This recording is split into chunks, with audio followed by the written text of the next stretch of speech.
Antes de passar total a palavra para você, que tivesse só sua essa palavra, viu, Aline? Eu vou fazer... Ah, e a Larissa pediu a palavra também, sem querer. Ela subiu, baixou a mão. Queria só apresentar a Aline de duas formas, na verdade. Tem uma apresentação, gente, que é aquela que a gente precisa colocar no folder, que a gente coloca, às vezes, né, na orelha da divulgação, dos caracteres que cabem no Instagram, né? E aí vem assim, Aline Mota, 1974, Rio de Janeiro. É artista visual, escritora, participou de bienais e trienais como Sharjah, nos Estados Unidos, São Paulo, Coimbra, Portugal, África do Sul, Noruega, exibiu suas obras no MoMA, no MASP, Malba, Centro Cultural Kirchner, não sei falar em alemão, viu, Aline? Depois você me corrige. Enfim, na França, no Mar, no Man do Rio, e o seu livro, A Água é a Máquina do Tempo, foi finalista do Prêmio Jabuti em 2023. Isso é o que a gente lê por aí, depois vocês podem entrar no site da Aline também. Mas tem coisas maravilhosas, como, por exemplo, a orelha desse livro dela, que é incrível, que aí a gente pode pegar o que? As palavras de um artista, de um poeta, né, como ela, que é o Ricardo Aleixo, que é uma outra pessoa que um dia a gente quer muito que ele também esteja aqui, né, nesse curso, e aí ele vai falar assim, da Aline. Impactado pelo livro Objeto, Escravo de Jó, depois eu posso mostrar para vocês aqui, de Aline Mota, escrevi em outro contexto que é notável na obra dessa artista, de rara inventividade, sua vocação para o tensionamento do jogo entre palavra e imagem. Também apontei o que me pareceu ser a grande proeza linguageira de Aline, a instauração de um delicado e, ao mesmo tempo, vertiginoso ambiente intermídia que exige para a total fruição do processo de transformação de uma cantiga infantil em contranarrativa sobre o escravismo brasileiro, o pleno envolvimento do olhar e do toque. Este novo livro da artista escritora mostra o quanto se requalificou seu estoque de recursos gráficos visuais e textuais. A trilha de investigação que ela segue, pessoalíssima, reafirma vínculos com o cinema e a fotografia. E, em certa medida, com a prosa icônica, modalidade que tem entre nós como nome de ponta, Valêncio Xavier, para tentar narrar algumas de muitas histórias mal contadas acerca da experiência negra no Brasil escravista do século XIX. Num bordejo intersemiótico e transhistórico, entrecruza-se imagens e textos de arquivo, visada sociológica, trabalhos de luto pela morte da mãe e fragmentos de memória pessoal reimaginada.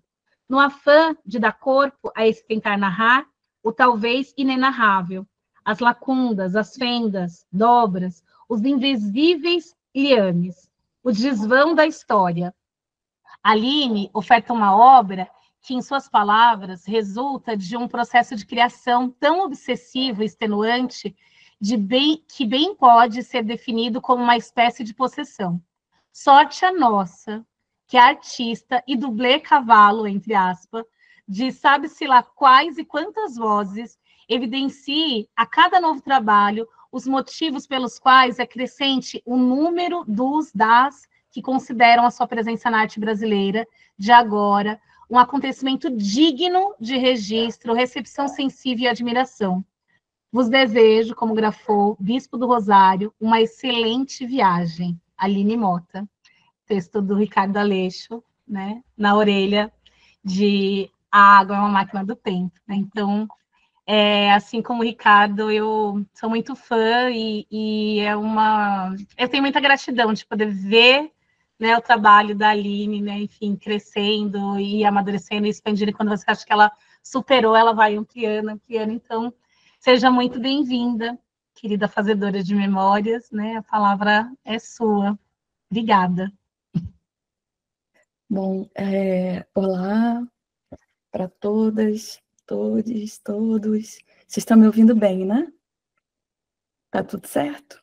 Ok. Nossa, esse nome, Fazedora de Memória, eu acho que define totalmente. É o que eu sempre tenho feito nos meus trabalhos. tem essa coisa, né, de procurar muito intimamente na minha história pessoal e disso fazer toda uma poética, ou seja, eu estou falando da história da minha própria família.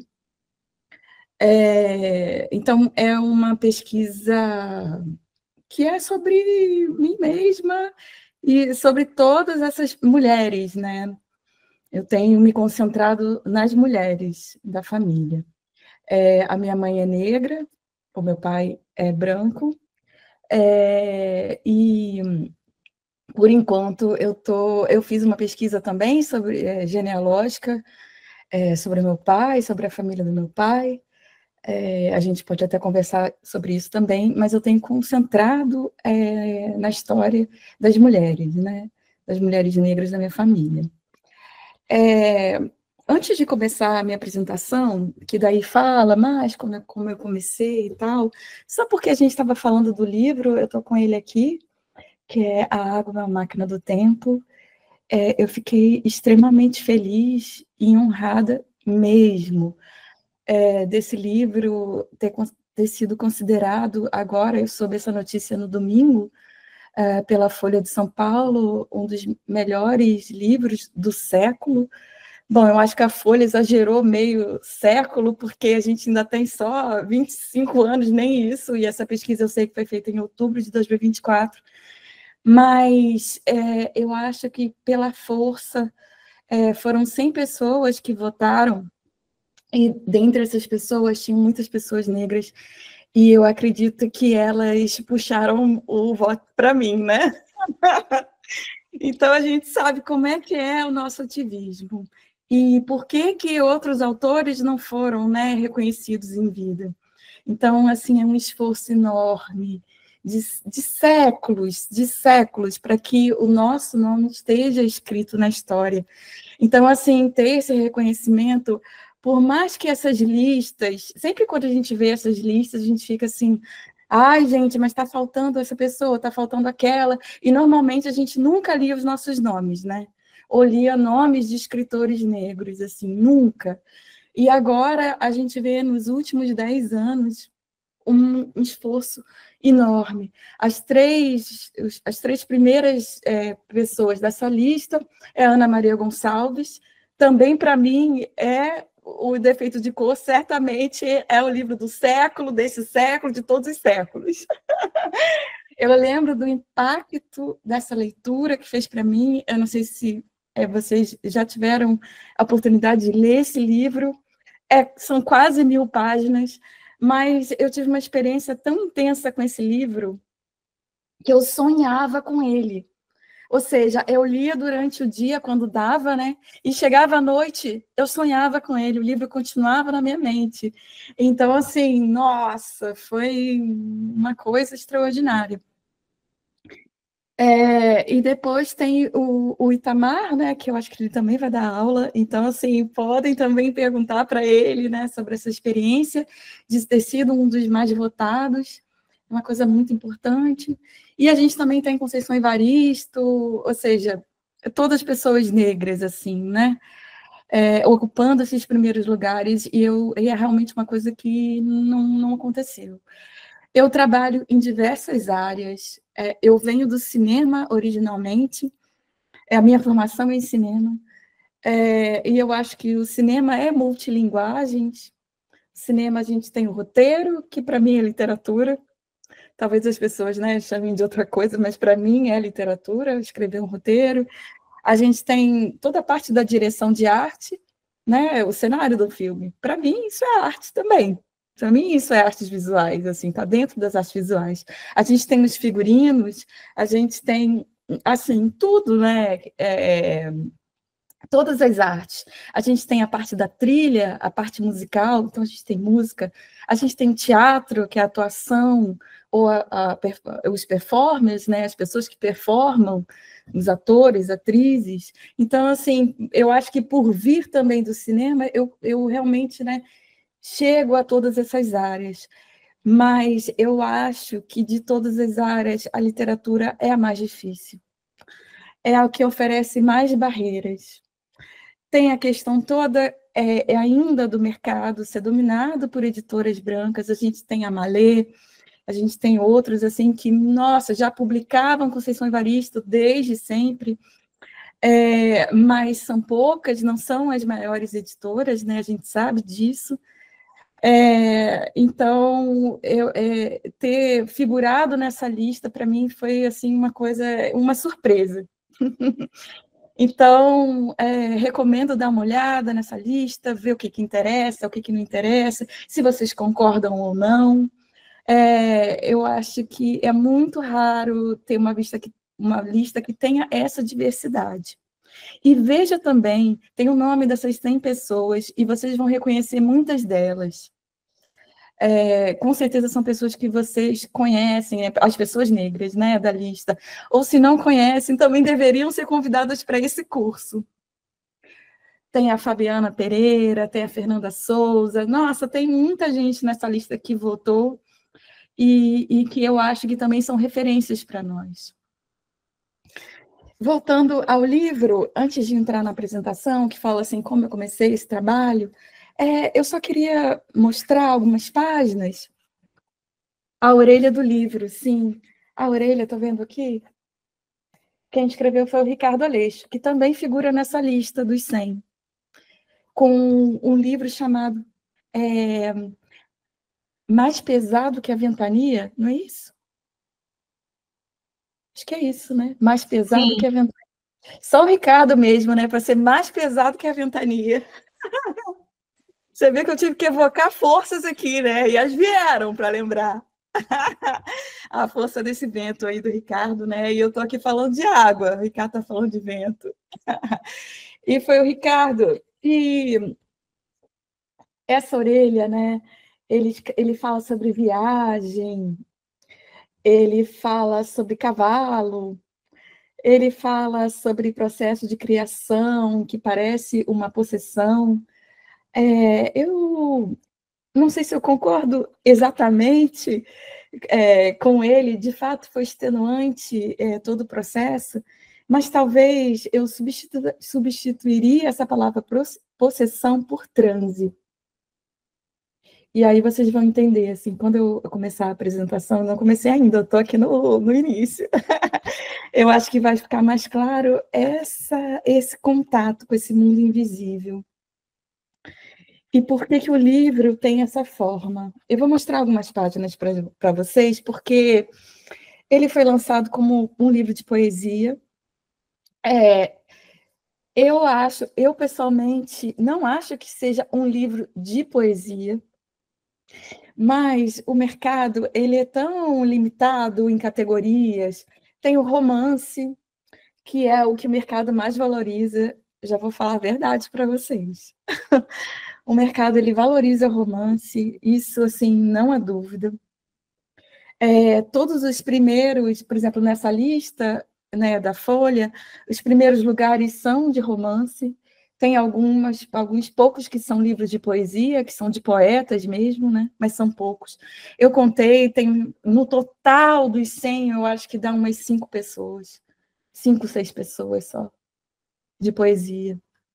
Enfim, mas a minha editora não sabia muito bem como classificar um livro que tem vários gêneros literários.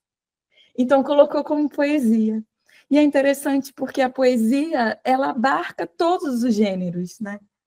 A poesia é o início da literatura. Era o contar das histórias, né? De modo literário, de modo poético. Então, assim, ser chamado de poeta, eu acho, para mim, maravilhoso. Eu não sei se exatamente esse é um livro de poesia, depois vocês podem me contar. Ele tem esse formato, ele tem uma tipografia própria, ou seja, ele tem uma letra específica que eu escolhi. Acho que aqui, deixa eu ver, essa página aqui que tem bastante texto. Não parece muito poesia isso aqui, né? Está um pouco grande, né, essa mancha na página, né? Mas, enfim. Normalmente, quando você pega qualquer livro, ele tem uma tipografia que é a tipografia para leitura, ele não tem um cuidado assim especial. Mas eu, por vir talvez, né, das artes visuais, para ter toda uma história com design gráfico, eu adoro peças gráficas, pôster. Quando eu era criança, eu era fascinada pelas capas dos discos, né? Eu sou de 74, então, assim, convivi com o disco e, assim, as capas, para mim, era um acontecimento. Eu passava tardes olhando aquelas capas, assim, então, eles foram uma grande influência para mim. As pessoas também me perguntam, né? Ah, e quando você era criança, o que era arte e tal? Bom, eu só fui ir ao museu já adulta. Então, assim, eu não tinha contato, eu nem sabia o que era arte contemporânea. Acho que ninguém no meu caso nunca falou arte contemporânea, mas eu acho que eu nem entendi o que era isso. Assim. Então, para mim, era música, arte era isso. Eram as festas que a gente tinha em casa, que a gente fazia teatro, que tinha comida, que tinha dança, que tinha coreografia, que a gente até performava também. Então, assim, para mim, as artes sempre foi uma coisa integrada, não era uma coisa assim separada, sabe? Eu vou num museu para ver arte, ou eu vou em tal lugar. Era uma coisa corrente. E eu acho que é muito isso da experiência de famílias negras, de que a arte faz parte da vida. Tudo, né? Fazer um cabelo, isso é arte para mim, né? Eu sou forte como o vento, sou pesada como as águas. Eu sou forte como o vento, sou pesado como as águas. Sou eu, roxinol, canto pela madrugada. Sou eu, roxinol, canto pela madrugada. Se vocês começarem aqui com cantiga, meu filho, isso aqui vai longe. E, de fato, tem muitas cantigas aqui no livro. Por exemplo, tem páginas assim, tá vendo? Então, eu acho que meio que se filia, por exemplo, a nossa poesia concreta, né? Tem notícias de jornal.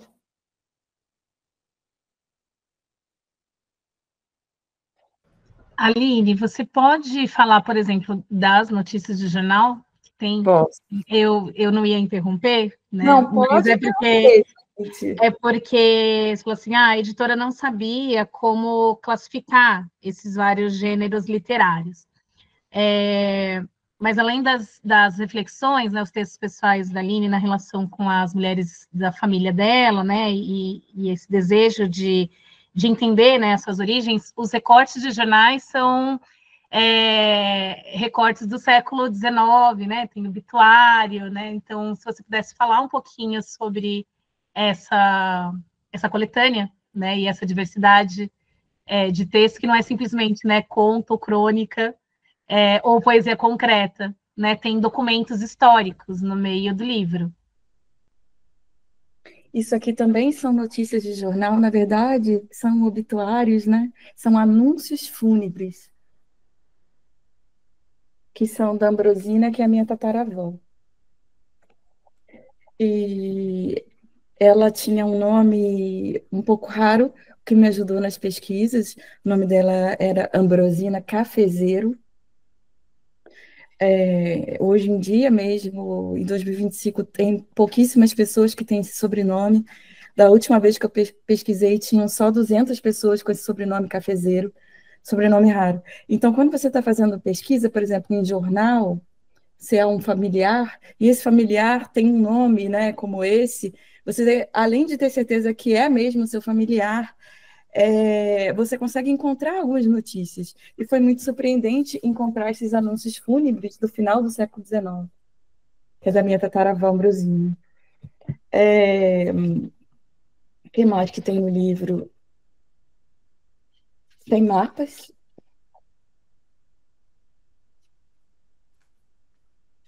tem fotografias, e todas elas relacionadas à história, né? Todo mundo às vezes fala, o que é um arquivo? E a gente fica pensando assim, mas o que se constitui um arquivo? Será que a gente às vezes precisa de um documento mesmo? Qual a materialidade desse arquivo, né? E eu posso dizer que o arquivo da minha família é a caixa de sapatos com as fotografias que a minha tia guardou. Isso é um arquivo. Se as fotografias são só de documento de 3x4, por exemplo, né? Eu tenho imagem, né, da minha bisavó, Mariana, são pouquíssimas imagens, eu acho que só tem umas 3 fotografias, e uma delas é a carteira de trabalho. Então, então é isso, era uma função, né? A fotografia servia para uma função. E só que para mim isso faz parte do meu arquivo, né? Do arquivo da minha família. E essa imagem da Mariana, vocês vão ver ela repetida, repetida, repetida. E toda hora é a Mariana e é essa imagem, porque também não tem muitas. E até as que não tem, eu inventei também um pouco. Então, assim, não ter a materialidade, isso que eu acho mais importante. Não quer dizer que essa pesquisa não possa ser feita. Se eu não sei o nome desse parente, então eu não vou fazer essa pesquisa? Mas será que eu sei o lugar que eles nasceram? Será que tem um jornal desses lugares, nesse tempo histórico? Porque talvez não seja o meu parente, mas faz parte de um conjunto de pessoas que poderia ser meu parente, minha parenta. Então, eu acho que essa pesquisa que eu fiz, né, essa pesquisa genealógica, de ir atrás da Mariana, de ir atrás da Ambrosina, de tantos outros familiares, é, a gente pode fazer de diversas maneiras. E eu vou mostrar algumas estratégias para vocês. E isso não deve ser um impedimento. Ah, mas eu não sei o nome. Ah, mas eu não sei. Mas não importa, sinceramente. Eu acho que a busca, só a gente buscar por essas pessoas, porque elas querem ser encontradas. Então, parece que vai direcionando pesquisa, sabe? Quando você vê, aparece um documento. Quando você vê, aparece uma oportunidade de ir no local onde as pessoas possivelmente nasceram. Então, com isso, a gente vai formando um quebra-cabeça. E por isso que o livro, ele é fragmentário, né? Por isso talvez tenha sido chamado de poesia, porque são esses fragmentos. Cada coisa que eu fui encontrando, eu fui colocando. Ah, então, se tem esse atestado de óbito, que tem essa rua, então eu vou procurar tudo sobre essa rua, né? Que é a Rua Evaristo da Veiga, que é aqui no centro do Rio de Janeiro. Acho que dá para reconhecer um pouco pelos arcos da Lapa, né? Só para terminar aqui de falar do livro e entrar mesmo na pesquisa, eu só queria mostrar uma última imagem para vocês,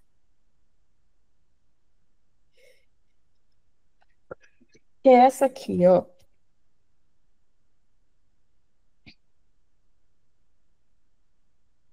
Essa é uma imagem da minha mãe. Ela faleceu em 2011, tem mais de 10 anos, e eu acho que esse luto é um luto que continua comigo, mas é um luto depurado, é um luto decantado, depois de tantos anos sem ela estar presente fisicamente. E grande parte do livro fala, né, sobre o falecimento dela, que é um tema bastante difícil. E eu resolvi colocar essa fotografia por vários motivos. É uma fotografia de 1965. Ela não tinha se casado ainda, mas já namorava meu pai. Eles foram namorados durante 8 anos. E foram casados por 42 anos, até a minha mãe falecer. Então, eles ficaram juntos 50 anos. Meu pai ainda é vivo, ele tem 85 anos. E a minha mãe faleceu com 72. Eles tinham exatamente a mesma idade. E essa foto de 65, ela tinha 26 anos. E são duas fotos, na verdade. Eu coloquei só uma no livro, que ela está sentada, séria. E a foto seguinte, ela olha para o alto e sorri. Então, quando eu fiz um vídeo desse trabalho, eu juntei essas duas fotos e fiz uma animação. E nessa animação, vocês veem que a fotografia é só até aqui embaixo, né? Então, eu precisei criar a perna, né? A outra parte da perna, e colocar sapatos. E isso que eu queria falar com vocês sobre o que é inventar, o que é fabular. Então, eu tive que inventar sapatos para minha mãe. E sapatos de 1965. E a animadora que estava trabalhando comigo, ela simplesmente tirou uma foto de um sapato que ela tinha em casa e colocou esses sapatos na minha mãe. E daí eu disse: Nossa, você não conhecia mesmo a minha mãe, ela era muito vaidosa. Ela jamais usaria esses sapatos. E aí a gente fez uma pesquisa. 1965, sapatos e tal, sapatos femininos. E daí a gente encontrou um com lacinho, com coisa, como a minha mãe usaria, e a gente colocou esse sapato. E aí, essa animação, eu não quis usar, por exemplo, inteligência artificial. Eu sei que as pessoas têm utilizado inteligência artificial para recriar vozes, para recriar tudo que é tipo de coisa. Mas eu fico um pouco assustada com essas intervenções, assim. Parece um pouco tecnológico o que eu faço, de certa medida, mas ainda é um pouco analógico. E ainda tem um pouco a minha mão, sabe? Então, nessa animação, ela começa a respirar, ela faz movimentos muito sutis, mexe os dedos, né? Mexe um pouco dos dedos, e daí fusiona, faz uma fusão entre as duas fotos. Ela olha para o alto e sorri. Então, quem entra dentro desse espaço vai encontrar essa pessoa sentada, como se fosse ela mesma sentada. É uma projeção num tecido. Então, parece que ela está ali. E o que eu acho que foi tão importante, essa ideia de máquina do tempo, a água é uma máquina do tempo. O que quer dizer isso? O que é uma máquina do tempo? E eu acho que essa figura da minha mãe, voltando um pouco a respirar e sorrindo, é essa volta a 1965. Então, todos os dias, nessa exposição, é 1965 de novo. E ela tem 26 anos de novo. E eu ainda não nasci. E meu irmão não nasceu. Ela não se casou ainda. Toda a vida que ela teria à frente dela ainda não aconteceu. Então, a gente é testemunha desse 1965. Tem essa volta nesse tempo. E a gente consegue fazer isso, vocês viram, a partir de uma fotografia, duas fotografias, mas uma fotografia já dava conta de entrar nessa máquina do tempo. Então, às vezes, a gente acha assim, mas eu queria até desfazer já logo a primeira aula, né? Porque chama Fazedores de Memória. E eu queria desfazer um mito sobre essa coisa do Rui Barbosa, que dizem, o Rui Barbosa mandou queimar os documentos, então não é possível fazer essa pesquisa porque os documentos foram queimados. Gente, isso não é verdade. Foi queimado uma pequeníssima quantidade de documentos. E, às vezes, o que a gente está chamando de documentos da escravidão é uma realidade muito maior do que essa. Não se queimou o inventário dos senhores. Não se queimou. Não se podia queimar os inventários, entendeu? Não se queimou o jornal. Isso é documento da escravidão. Qualquer jornal, principalmente do Rio de Janeiro, que era a capital, né? Depois, né, da República, sendo a capital federal, capital do Império. Tudo isso é documento da escravidão. Então, não dá para dizer que queimou, sabe? Não é realidade, não é fato isso.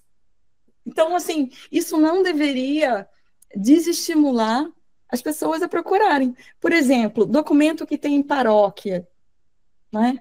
Documento de batismo, de óbito, casamento. Por exemplo, a paróquia que tem em Vassouras, né? Vassouras fica no Vale do Paraíba, né? para quem não conhece, o estado do Rio de Janeiro e também em São Paulo, a gente tem o Vale do Paraíba, que era o Vale do Café, né? Qualquer igreja dessas, você vai encontrar um arquivo eclesiástico. E nesse arquivo, para mim, o que tem ali dentro do século XIX é documento da escravidão. Isso foi queimado? Não, não foi queimado. Vocês entendem que, às vezes, a gente, de fato, teve essa lei para não indenizar os senhores, etc. Só que, assim, é como lei no Brasil. Tem lei que não pega. A maioria, né? E essa também não pegou, por uma série de motivos que eu estou dando aqui para vocês. Então, não se sintam desestimulados a procurar pensando, ah, não, mas eu não vou encontrar. Sim, talvez a gente não encontre da nossa família, mas vai encontrar de várias outras. Então, isso é uma coisa muito, muito importante que eu queria dizer. E, e eu espero que estimulem vocês a conversarem com aquele parente mais velho. Eu sei que, pela minha própria experiência, muitos não querem falar. E não só pessoas negras, às vezes eu converso com descendentes de japoneses e italianos até, e às vezes tem um parente mais velho e esse parente não quer falar.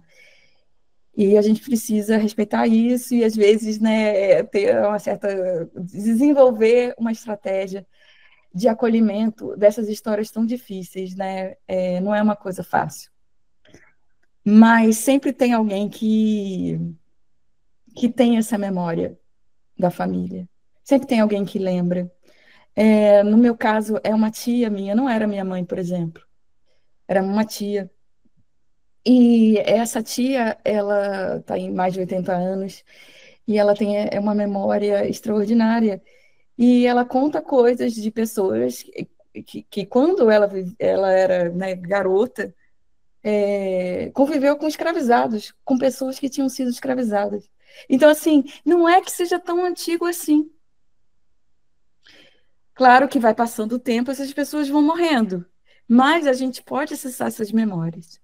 E eu volto a falar do transe também para vocês, que também é uma possibilidade de receber mensagens, de receber apoio, não é? De receber encaminhamento para certas questões, para certas buscas, o porquê de certas coisas, né? Nós temos muitas tecnologias, e nem todas as tecnologias estão em livro ou estão em um documento, né? Então, a gente pode usar de tudo isso e procurar a coisa documental, a coisa material, a fotografia, o jornal, ir no cartório, ir no fórum. Tem muito jeito, né, de procurar. Tem sim. Mas tem as nossas pessoas mais velhas. E eu garanto a vocês que vai ter alguém que se não é da família, é alguém que conviveu. Muitas vezes a gente vai para alguma cidade, no interior, que seja, e chega lá e tem uma pessoa que lembra dessa família que foi embora, essa família que veio para São Paulo, por exemplo, ou que veio para o Rio de Janeiro. Sempre tem alguém que lembra. Então, a gente pode sempre estar usando, sabe, essas estratégias. Eu posso começar a apresentação, agora que já passou 34 minutos? Pode. Você pode ficar à vontade, acho que você consegue compartilhar também, se quiser projetar alguma coisa. Tá. Eu achei que a gente já estava em apresentação, né? Vocês estão vendo? Sim, chegou. Então, eu imagino que muitas pessoas aqui não conheçam o meu trabalho. Infelizmente, a gente sabe como são as artes visuais no Brasil, as artes de todas as formas, né? E o acesso que a gente tem a elas. Então, eu vou começar bem do começo mesmo. Por isso que essa história é longa, né, Mafu? Mas eu vou tentar resumir. Não, mas você vai contando. Eu vou Para que você contando. conte as partes que eu gosto. Eu separei uns outros materiais. Se você não mostrar, eu vou mostrar. Tudo que eu vou mostrar hoje tem no meu site também. que é alinemota.com. Eu acho que a Mafu já colocou, né? Então, assim, não fiquem preocupados sei lá, ai, mas eu perdi isso, eu perdi aquilo. Tudo que eu vou falar para vocês tem lá no meu site. Tem todas essas imagens.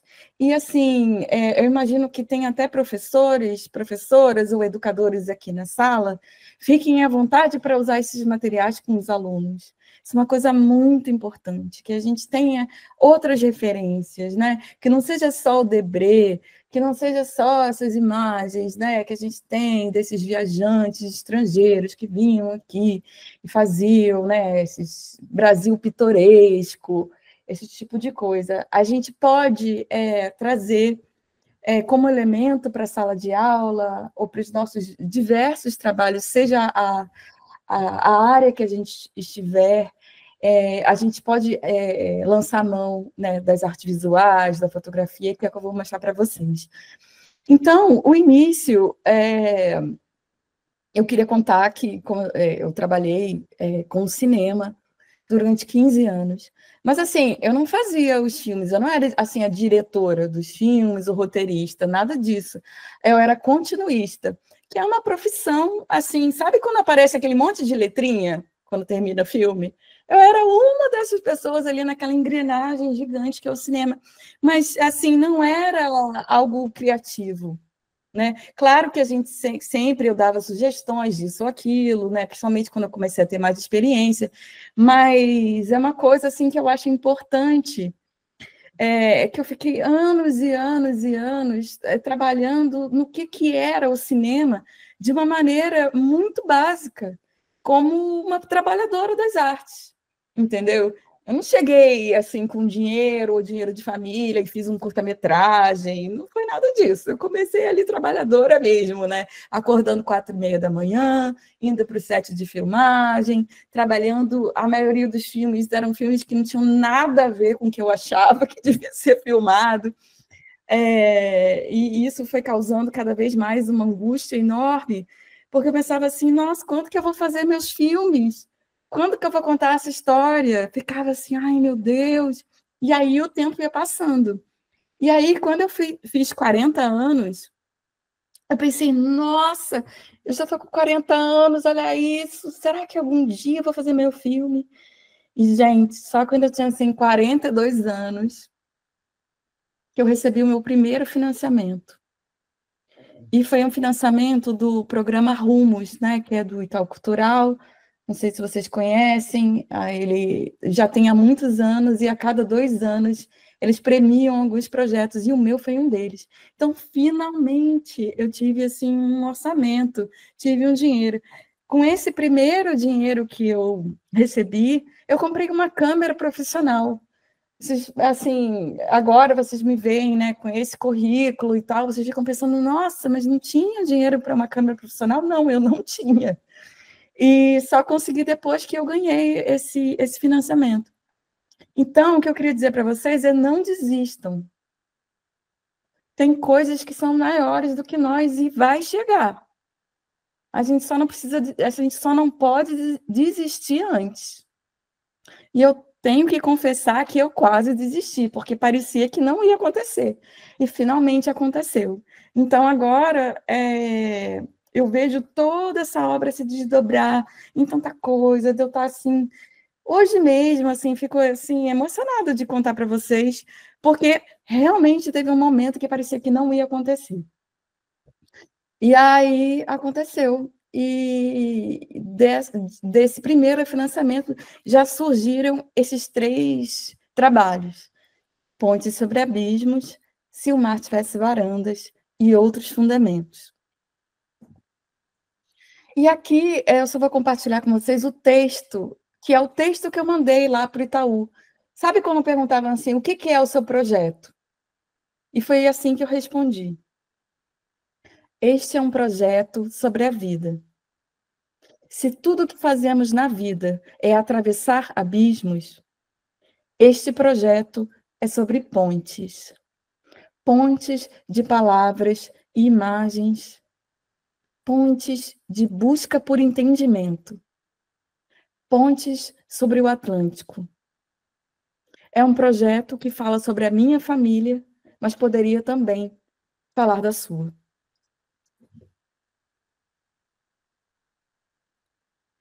Aqui eu vou, né, só ler rapidamente essa frase, né, essas frases aqui do José Fernando Peixoto de Azevedo, que é um dramaturgo, diretor de teatro paulistano, falando sobre o transe, que eu acho que encaixa com o que eu comecei falando com vocês, né? O transe pode ser vivido como uma forma de convívio entre o presente e o passado. Vou ler de novo. O transe pode ser vivido como uma forma de convívio entre o presente e o passado. Uma presentificação do passado que se dá como uma conversa que atravessa corpos. Uma conversa que atravessa corpos. Quando você vive uma experiência de transe, você escuta vozes de um passado que voltam, porque reclamam justiça. Então, eu acho muito interessante essa ideia do Zé de falar em justiça e por que essas vozes não se calam. Elas tentam ser silenciadas a todo momento e a todo momento elas voltam. E por que elas voltam? Porque elas querem justiça.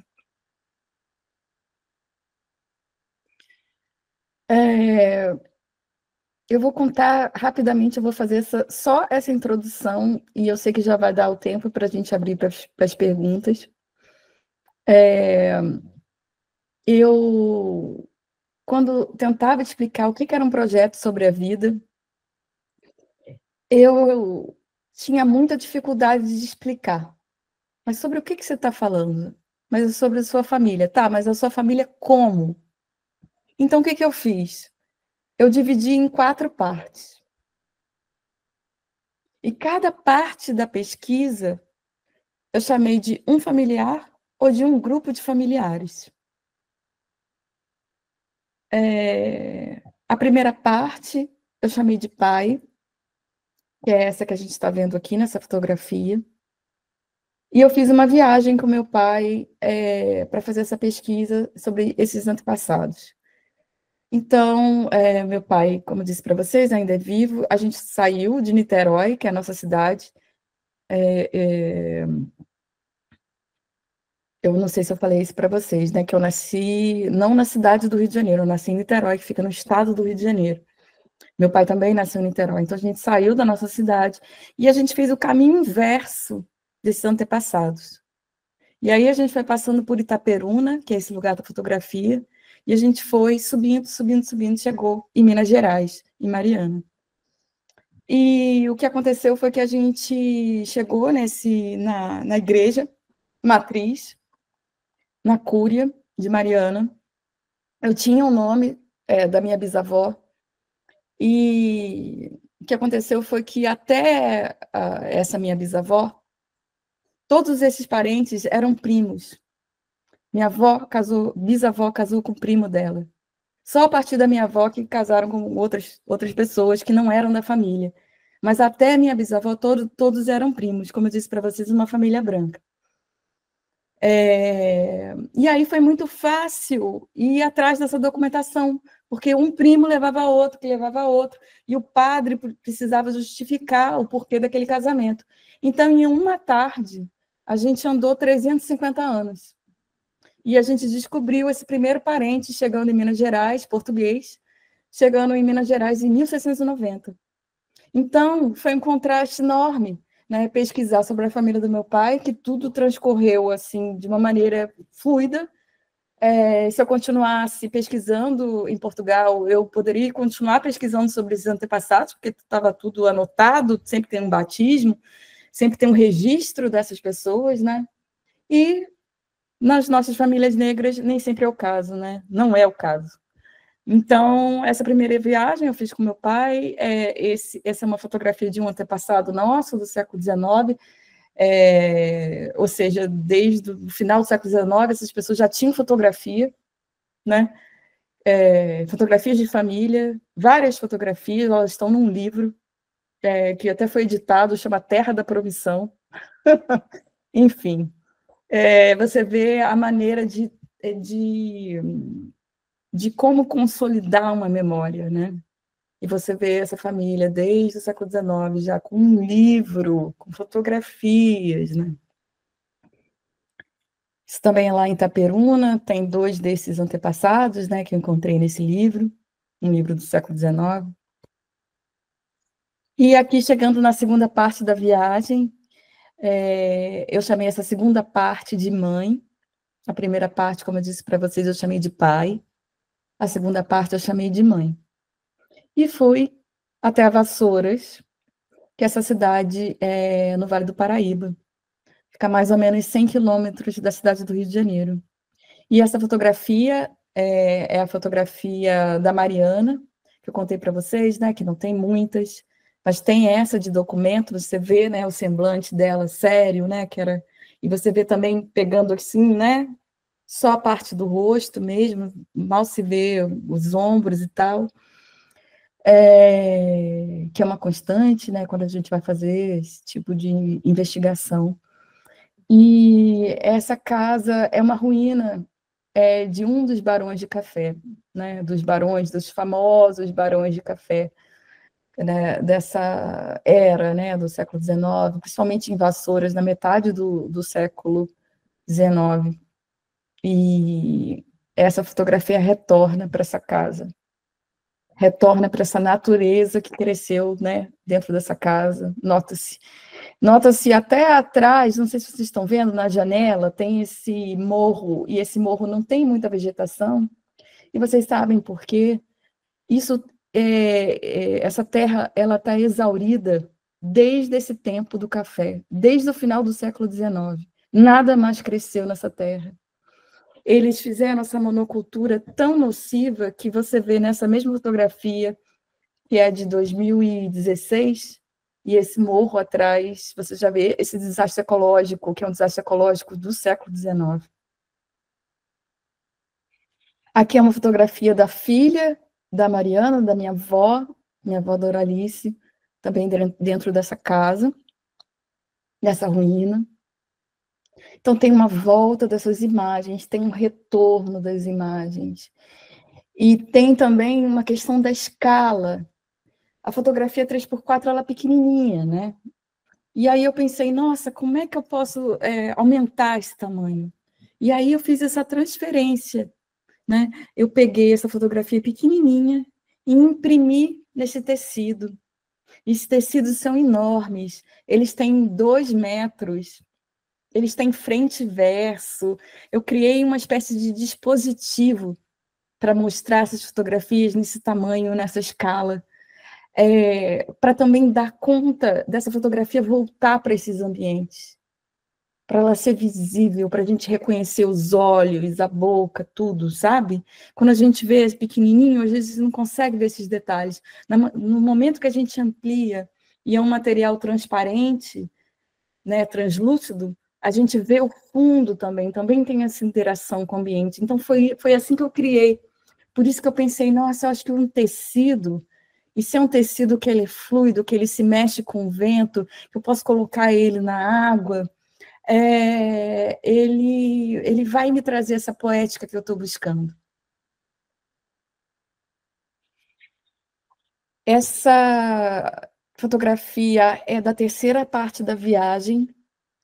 Foi uma viagem que eu fiz para Portugal, e eu chamei essa parte da viagem de O Outro, por conta desses parentes portugueses do meu pai, e também por umas vias um pouco tortas, que eu não sei se vai dar para contar hoje para vocês por quê, mas se vocês virem os filmes e tal, ou talvez na nossa discussão, a gente pode contar por que também, por vias tortas, a família negra tem esses antepassados também portugueses. Fica aí, né, o spoiler, né? Cenas dos próximos capítulos, para deixar vocês interessados. Mas o que será, né? E essa viagem aqui foi para Portugal. E eu vou contar uma coisa para vocês que aconteceu, que já era a terceira viagem, e eu, infelizmente, eu fiquei um pouco displicente com essa viagem para Portugal. Será que tem alguma coisa psicanalítica nisso?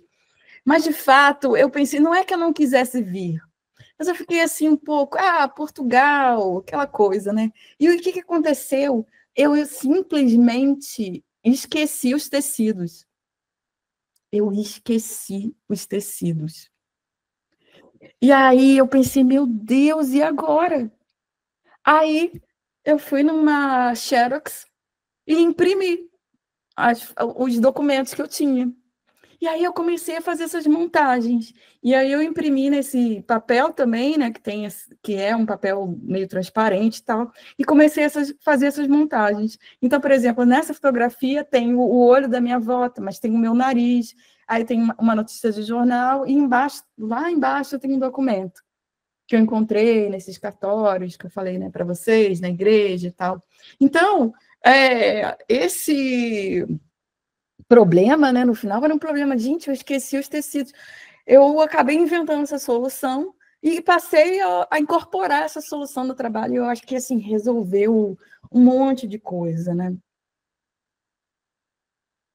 Aqui, e aí, depois chegou os tecidos, né? Mas uma semana depois, eu pedi para a gráfica que imprimiu para me mandar por Sedex. Tive que imprimir, eles imprimiram de novo, né? Porque eles não podiam entrar na minha casa, imprimiram de novo e mandaram por FedEx. Chegou, assim, quase 10 dias depois.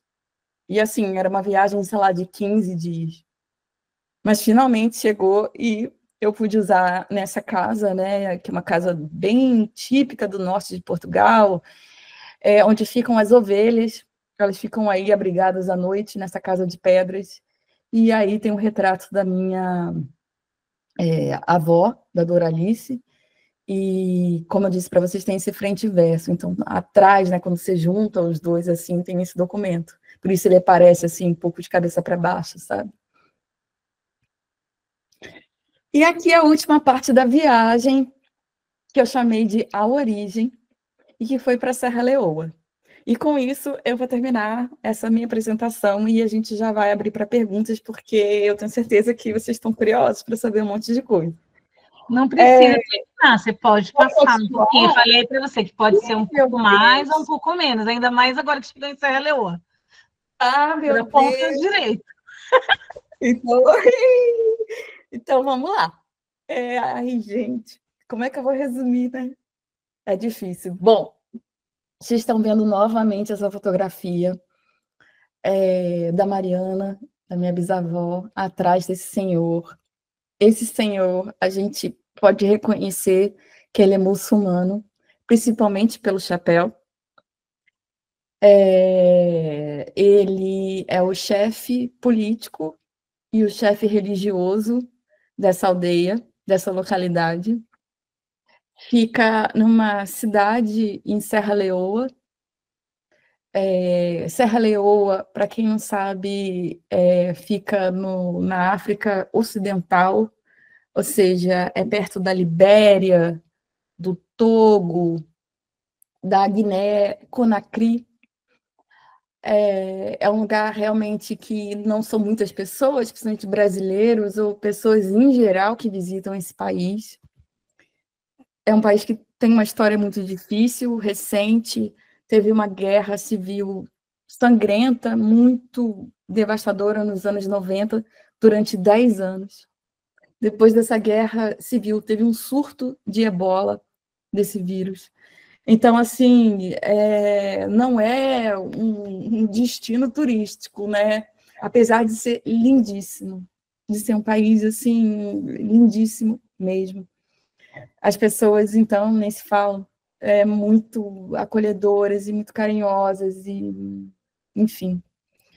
Mas não é um lugar que normalmente a gente pensa que a gente pode ter antepassados.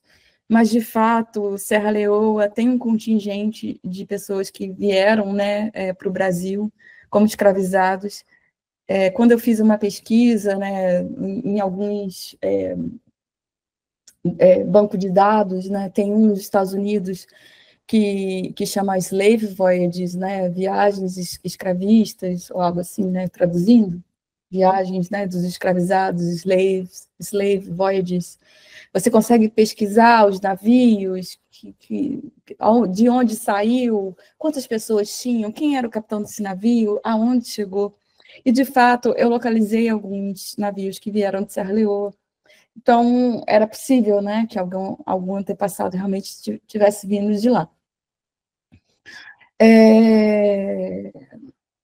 Quando eu conheci esse senhor, foi um guia que me levou até ele. Eu não recomendo fazer esse tipo de viagem sem planejar muito bem, principalmente um país como Serra Leoa e os outros também. Eu realmente não recomendo simplesmente ir, chegar sem entender o contexto dos lugares. Por mais que a gente sinta essa conexão com eles, às vezes eles não sentem assim tão imediatamente, né, as nossas origens. E foi exatamente isso que aconteceu. Quando eu cheguei lá, ele não me deu muita bola. Ele achou que eu era de alguma ONG, porque por conta desse contexto, né, de guerra, muitas ONGs estrangeiras, né, vieram trabalhar em Serra Leoa e tal. E então ele achou, sei lá, mais uma pessoa de alguma ONG ou algum turista, alguma coisa assim, não me deu muita bola. Até que eu mostrei essa foto da Mariana e disse para ele que contei essa história, que eu era do Brasil, dos escravizados e tal, que eu tinha feito um teste de DNA e que apontava para Serra Leoa. Só que, assim, a gente pode discutir sobre essa eficácia desses testes, e em 2016 eu não sabia que eles não eram assim tão científicos, sabe? Mas eu fiz em vários laboratórios, teve essa coisa, um direcionamento para esse lugar, eu achei uma resposta assim tão diferente, que eu acabei falando, tudo bem, vou. Mas eu queria assim deixar bastante, né, frisar para vocês que os testes, como eles estão configurados hoje em dia, em 2025, não há uma tecnologia que aponte exatamente, sabe? Para qual etnia que a gente veio, para qual região, eles ainda estão nesse processo, sabe? E a gente sabe a diversidade brasileira que tem, então, assim, as pesquisas estão engatinhando muito. Mas esses laboratórios ficam fazendo esse tipo de propaganda. Saiba as suas origens. E daí você acha que você vai ter uma resposta. Eu vim de Angola, eu vim do Congo, eu vim de Moçambique, da Nigéria. Mas, assim, não é bem assim, né? E a gente também tem fluxos migratórios, tem a questão científica do DNA, né, da mãe, que é o que fica mais... o que resiste, né, ao longo das gerações. Ele está falando de 500 anos atrás, sabe? Às vezes processos antes da escravização. Então é difícil, assim, do ponto de vista científico, de você dizer de tal lugar. Mas em 2016 eu não estava, né, munida de todas essas informações e fui lá para Serra Leoa. Enfim. Então, quando a gente se encontrou, ele entrou e tal, nem me deu muita bola, até que falei assim, não, mas espera aí, deixa eu te mostrar essa fotografia da Mariana e tal. E ele logo falou assim, nossa, é a cara da minha mãe. Aí eu, não. Aí ele foi e pegou essa fotografia, a mãe dele tinha falecido, e ele pegou essa fotografia. E aí a gente fez esse retrato com todo o cuidado, ver se eu acho que dá para notar na expressão dele o consentimento para que essa fotografia fosse feita, que essa fotografia tinha um significado maior. Ele se vestiu, ele não estava com essa roupa belíssima, ele estava muito bem vestido, mas não com, né, essa realeza, com essa roupa mesmo, né, ritualística até. Ele colocou, se vestiu, e a gente fez essa fotografia. E quando eu olho, e eu já ampliei ela bem grande também, já teve em várias exposições, eu começo a fazer um triângulo do rosto dele para o rosto da Mariana, e eu fico, nossa, mas pior que tá parecido mesmo, né? E faço do rostinho da mãe dele, né? E fico fazendo, toda hora eu fico fazendo esse triângulo, sabe? De parentesco, que ele, talvez de uma maneira também ancestral, de uma maneira maior, né? Seja possível. E daí ele disse, bem-vinda de volta. E era, nossa, acho que era o que toda pessoa, né, negra brasileira, toda pessoa preta gostaria de ouvir isso. E foi uma coisa que curou muita coisa, assim, dentro de mim. Foi um gesto, realmente, assim, de cura, de entendimento de muita coisa, que era o que, no final, eu estava buscando, né? Não são respostas prontas, sabe? É um entendimento espiritual dessa conexão, que talvez não esteja num lugar específico, não esteja naquilo que a gente quer aquela resposta, a gente quer aquele documento, mas às vezes a gente recebe esse chamado para olhar para as nossas origens de diversas formas, e às vezes de formas bastante cotidianas.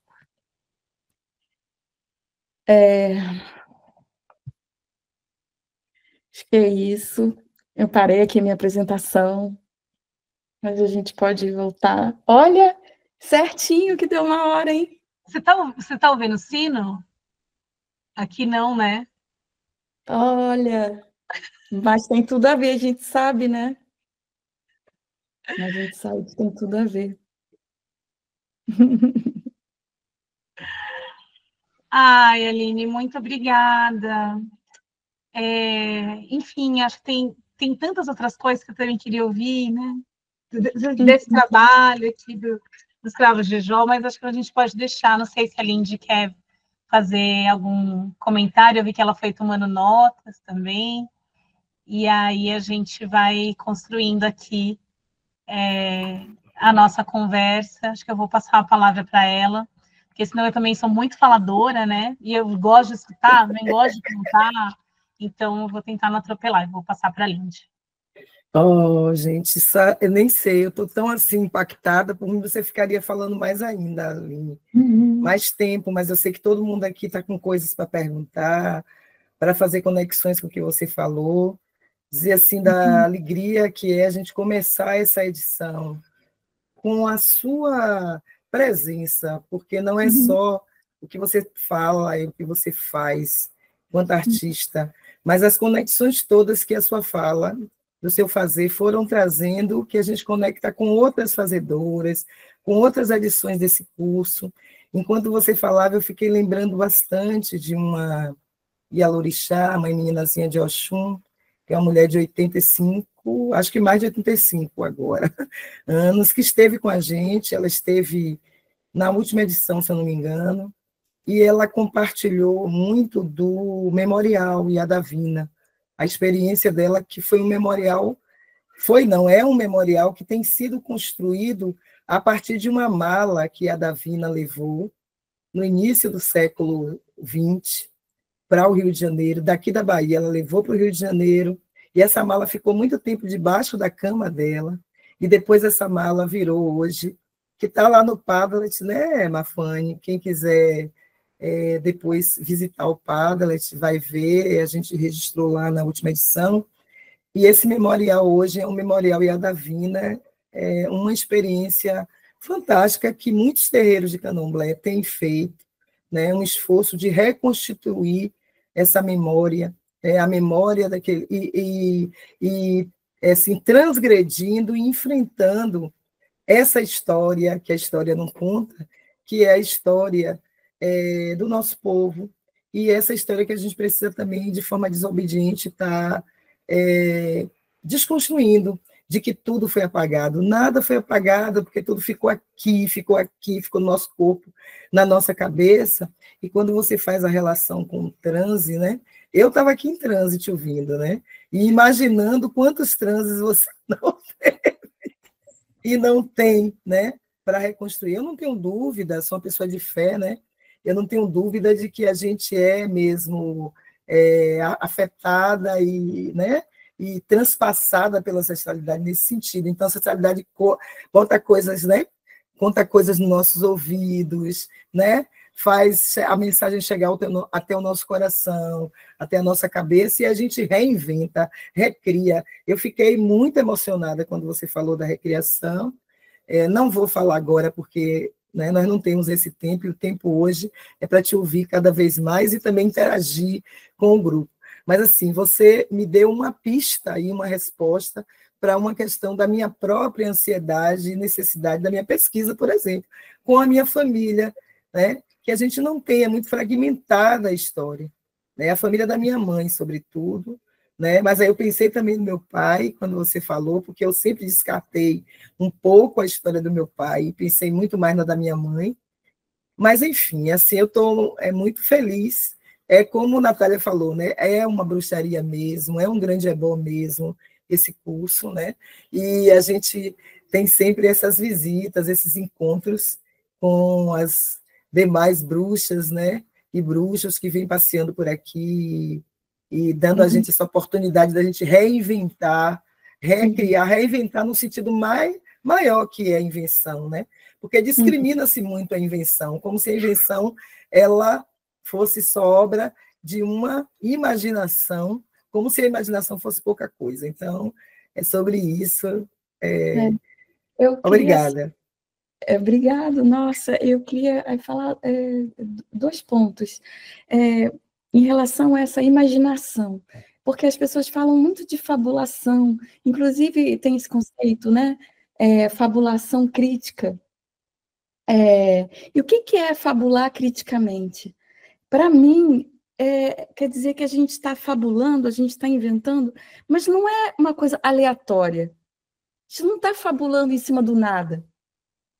Você entende? Se eu tenho um pedaço de um vestido, eu estou fabulando sobre esse pedaço desse vestido, sobre esse penteado, sobre esse torso, entendeu? Sobre esse lugar, sobre essa paisagem. Eu não estou fabulando, sabe? Que às vezes pensa assim, não, mas eu estou inventando.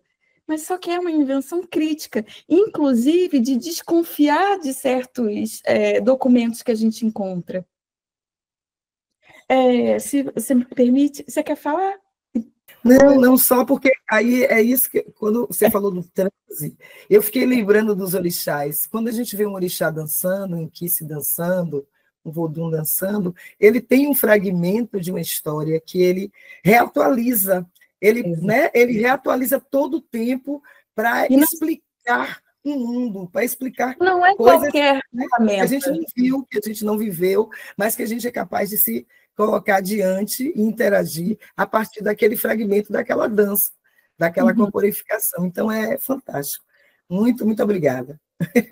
E uma coisa também de documento, que é a primeira coisa que eu queria, né, chamar a atenção, e que às vezes a gente precisa desconfiar de certos documentos que a gente encontra, porque quem é que escreveu aquele documento? Se foi um oficial de justiça, por que está dizendo que nosso parente é baderneiro? Não é? Se é uma notícia de jornal, por que está dizendo que criou a Arruaça? Quem foi que escreveu esse documento? Então, às vezes, a gente precisa desconfiar um pouquinho. Por exemplo, na certidão de nascimento da minha avó, tem vários erros.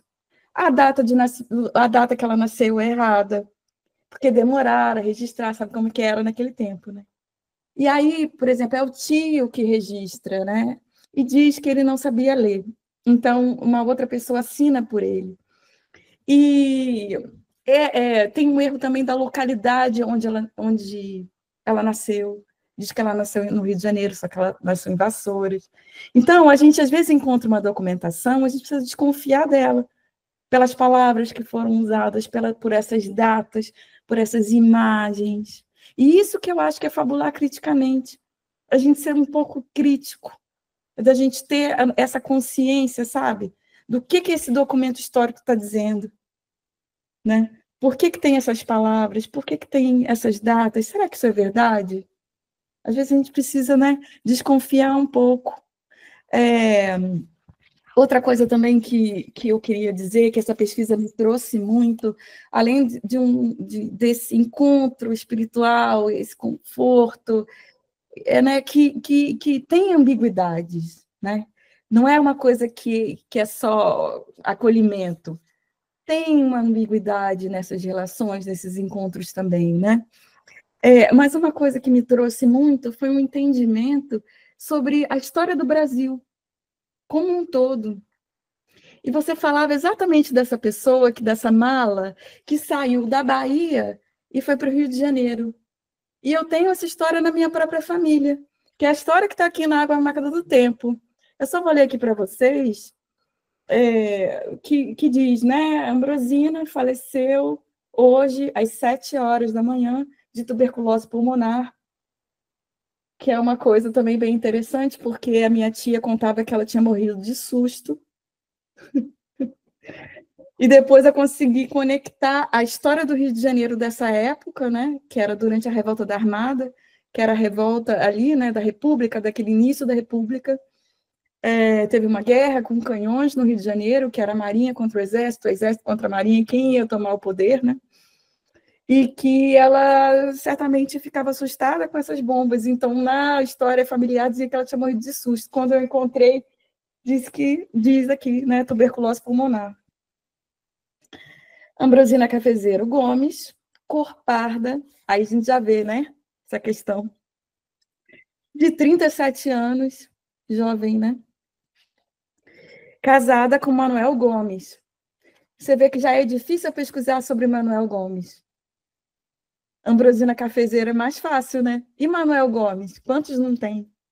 Mas eu sei alguns detalhes sobre ele. Eu sei que ele veio, né, do Nordeste, eu sei que ele foi estivador, que ele trabalhou, né, como estivador no Arsenal de Marinha, né, do Rio de Janeiro, ali no Porto. Essas profissões, né? As nossas profissões ligadas ao mar, né? Enfim.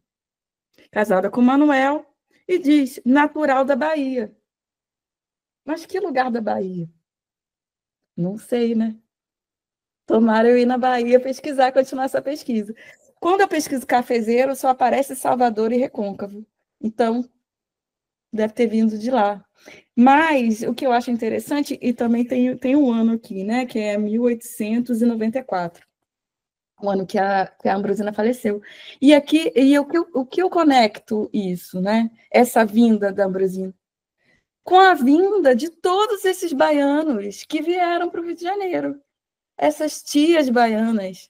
Falava, tia baiana, essa tia baiana, João da Baiana, o Donga, né? Todo mundo a gente sabe que essas pessoas vieram da Bahia. E tem toda essa mítica da criação, desse samba urbano e tal. Ah, é do Rio de Janeiro, da Bahia e tal. E fica essa até polêmica um pouco, né? Mas é legal a gente encontrar na nossa família um lastro dessas pessoas, que elas vieram. E por que tanta gente saiu da Bahia dessa época, né? Então a gente começa a conectar um monte de coisa, vendo uma coisa muito maior. É uma pesquisa que é a Ambrosina, é ela, é bem específica. E era isso que eu buscava, coisas específicas. Porque, às vezes, para não tornar legítimo o que a gente fala, são coisas generalizadas. O negro, a escravidão, né? Até um pouco tias baianas, parece, né? Qual tia? Mas tem nome, essas tias têm nome, e a gente sabe o nome de várias dessas tias hoje, né? Mas tem essa coisa de criar coisas gerais, e aí você não chega no específico. Mas muitas vezes, quando você chega no específico, você consegue fazer essa volta e entender o Brasil de hoje. A gente tem ferramentas para interpretar o Brasil de hoje, por que ele é desse jeito. Então, assim, você abriu aqui a caixa aqui de minha mão, abriu a mala. Quem mais quer falar? Quer fazer um comentário? Vou aproveitar, então. Gente, pode colocar a mão aí na fila. Aproveitar que não tem nenhum inscrito, sou eu mesma. Pronto, a Laila apareceu. Mas agora eu já abri, Laila e Amanda. Se inscreva também. Se inscreva também, Mafu. Se inscreva, então, também. Depois eu ligo de novo. Eu quero só aproveitar para não ficar muito distante, porque acredito que as meninas vão abrir outras malas, né, e outros portais. Eu achei... Ela falou que não é poesia, e eu acho que tem coisas para a gente conversar, né, do livro também, porque tem esses recortes de jornais, tem as reflexões da própria Aline, tem fragmentos do Diário da Mãe, né? Então, tem um processo também que... Isso, né? A gente se irmanando, olhando para Conceição e Evarista, a gente pode dizer que também são escrevivências, né? Pelo fato de ser mulheres negras, mas mesmo para pessoas não negras, para as pessoas indígenas, a gente pode utilizar a pesquisa da nossa própria diretora da Casa Sueli Carneiro, que é a Bianca Santana, que é uma referência, né, para a gente também, que vai falar sobre a escrita de si de mulheres negras, né, também. Mas ela resiste, né, ao título de poeta. Mas olha essa frase que a Aline falou aqui, né? Em uma tarde, né, a gente andou 340 anos, né? Tudo transcorreu de forma tranquila, né? E hoje também. Em 2 horas, a gente também andou aqui, né? 350 anos, e o nome do módulo é temporalidades, né? Então, esses encontros, né? De passado, presente, né? Futuro, e essa conexão aqui com o Brasil. Mas uma coisa que me alegra, que é muito delicado, né? E a Aline puxou esse fio, eu acho que depois, talvez, com o Sérgio Pererê, que vai aparecer aqui também, que vai ser um acontecimento, né? A gente conseguir falar um pouco também dessa questão dos testes de DNA, né? Que pode ser uma pista, mas dificilmente a gente consegue falar sobre isso porque é muito delicado. Porque é isso, assim, se eu não tenho nada, esse teste ele pode ser uma pista, né? E eu acho bonito esse livro, porque para além das partes que ela mostrou, né? Enfim, isso aqui não parece muito uma poesia pelo formato. Mas tem muitas páginas, gente, assim, as páginas em branco, onde não tem texto, elas falam muito, elas são murros na minha cara. Tipo, às vezes é um pouco difícil de... Você consegue ler esse livro, às vezes, em 1 hora e meia, né? Dependendo do seu deleite, assim. E não tem tantas palavras, mas esses silêncios e os espaços, eles falam muito, né? Então, no meio de uma página em branco, se o teste, né, me fala alguma coisa, eu posso aqui, de repente, preencher. Né? Mas quando ela vai falando de fabulação crítica, também é sobre isso, né? A gente conseguir olhar justamente com autocrítica, não só para a história do Brasil, mas para a nossa própria história. Porque existe essa dimensão, né? E para mim está sendo muito bom poder começar com a Aline, né? Já tivemos os nossos momentos com o Flávio Gomes, né? Com historiador, também com antropólogo. A gente começar com uma artista e começar com uma pesquisa pessoal, porque nesse projeto, e para tudo que a gente vai fazer, mesmo para as áreas mais duras, que seja engenharia, né, que seja agronomia, a subjetividade importa. As nossas subjetividades, elas importam, elas fazem todo... A gente tem um pseudo-discurso de neutralidade, mas não existe neutralidade. Então, as artes, muitas vezes, elas conseguem responder e antecipar debates, que é isso, que são dolorosos, né? Mas ela consegue falar de coisas objetivas pela subjetividade. Ela não trouxe aqui alguns nomes, mas, assim, existem as nossas lacunas, existe o nosso desejo, mas existe o capitalismo. E o que as pessoas vendem é um teste de DNA, é algo que é muito objetivo, mas no marketing vem nos vendendo como teste de ancestralidade. E às vezes, assim, quanto que é para fazer um teste desse, pensando em quem ganha um salário mínimo, né? Tipo, que é a realidade do nosso país, ou que às vezes não ganha nem isso. E aí você, né, fica ali juntando um dinheiro, fica pensando, e a Aline, por conta do edital, ela conseguiu fazer vários testes, e no momento que esse teste era muito mais caro, hoje ele é bem mais acessível.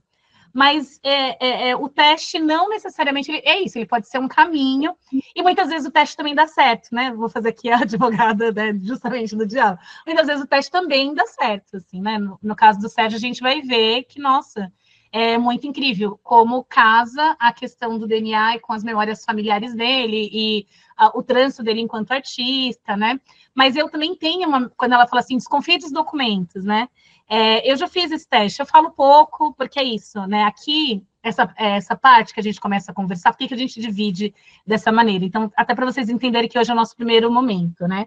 As partes que a Aline falou, a gente, né, com o consentimento dela, uma parte a gente vai tornar público, porque é isso, temos aqui hoje na sala 39 pessoas, mas nós tivemos 950 inscrições. Tem 900 pessoas que queriam estar aqui neste momento e elas não puderam estar, para que a gente pudesse ter uma qualidade. Então, a intenção da casa é poder democratizar as reflexões e o conhecimento, isso é o mais importante. mas tem esse lugar que a gente vai dividir agora, que são esses lugares que eu gostaria que a gente tivesse ética, né? Então, eu vou trazer coisas minhas que são pessoais, pode ser que a Aline traga coisas dela, e cada um aqui que vai falar vai trazer coisas que são, enfim, que são íntimas, né? Que são pessoais, e a gente acredita nessa ética, então, do grupo, que isso não vai ser partilhado em nenhuma publicação da casa, nem no YouTube, nem nos livros, né? Mas é esse movimento que a gente possa, então, nesse momento, de fato, né, se aquilombar, e por isso que o curso ele é específico para pessoas negras, né? Mas no meu teste, por exemplo, eu tenho 89% de África, 89%. E as regiões, elas vão bater, né? Enfim, tem o norte da África, e minha família é do Recôncavo, também da Bahia, família materna, e eu tenho a outra família, né, que é de Minas Gerais, mas eu tenho na minha memória oral, e não é longe, eu tenho uma bisavó que chamava Argentina, e ela não falava português, ela era isolada de toda a comunidade de Minas Gerais, porque ela era puri. Então, era uma falante de língua puri, um povo que foi praticamente dizimado, né, em Minas Gerais, e não aparece nesse teste nenhuma referência desse DNA ou dessa pseudo-ancestralidade minha, né, indígena. Mas eu tenho esses traços, eu tenho as fotos do meu avô, e na minha família materna também, né, tipo aquela coisa, né, a avó, né, filha de pai desconhecido, ela falava, eu sou filha do caboclo do mato, tipo, não tem o homem, né, só tem o registro da mulher. Mas ela falava que a mãe era indígena, a mãe tinha os cabelos lisos, né? A mulher negra de cabelos lisos. Isso não aparece nesse teste, né? Enfim, eu sou uma mulher retinta, né? E eu venho reivindicando, né? Enfim, politicamente, não apagar essas memórias também, né? Que são essas memórias indígenas. Então, a gente precisa ter esse cuidado, né? Enfim, essa autocrítica para a gente conseguir falar da gente, mas pensar na responsabilidade do trabalho da Aline, né? Ela está falando da Doralice, né? Está falando dos ancestrais dela, mas quando ela fala da crítica, é isso. Ela está trazendo todo o panorama do Rio de Janeiro. Ela está trazendo um panorama de Vassouras. Eu fui fazendo alguns comentários, porque ela está falando da família dela, mas isso é uma realidade em Vassouras, assim, né? Quando a gente vai falando desses outros tempos também, né? E também da espiritualidade, sim, essa terra é uma terra amaldiçoada. Eu fui em outras fazendas, nada nasce nesse lugar, porque depois de esgotarem a terra com café, colocaram gado. E aí, muitas dessas fazendas, elas vivem da memória e do sadismo de falar dos nossos ancestrais. Então, é um lugar que você tem café colonial, aí que as pessoas fazem instalações de artes em senzalas, de arte contemporânea, em senzala, o lugar onde você vai dormir, né, e que eu já fui visitar, falei assim, gente, eu não estou acreditando, que tem um edredom com imagens do Debré, então alguém vai, se hospeda num lugar desse, onde você tem uma imagem de uma pessoa sendo açoitada, e a pessoa acha bonitinho, né, então, assim, quando a gente vai pensar numa memória, né, então você vai transformar algo que é muito doloroso em souvenir, e as pessoas não percebem, né, então... eu acho que assim, ela falou uma frase, né? Ela deu ali uma pista, mas para que a gente possa, de fato, pensar, né? Como que a gente vai preenchendo essas lacunas, e no caso dela é o trabalho de artes, né? Então, mesmo para preencher um sapato, né, da mãe dela, tem todo um projeto de pesquisa, não é simplesmente, né, uma imagem, tá bom? Eu acho que é isso. Então, eu vou passar a palavra para a Aline. Rapidinho. Para lá. Rapidinho, só essa questão científica dos testes, por que não aparece essa ancestralidade indígena? Porque por conta do banco de dados, né? De não ter do banco de dados pessoas indígenas, inclusive, tem questões seríssimas de recolher sangue de pessoas indígenas, não dizer para o que é, e já teve confusão por causa disso. Né, confusão é uma palavra, né, que nem é adequada para a violência que aconteceu, inclusive com comunidades de Yanomami.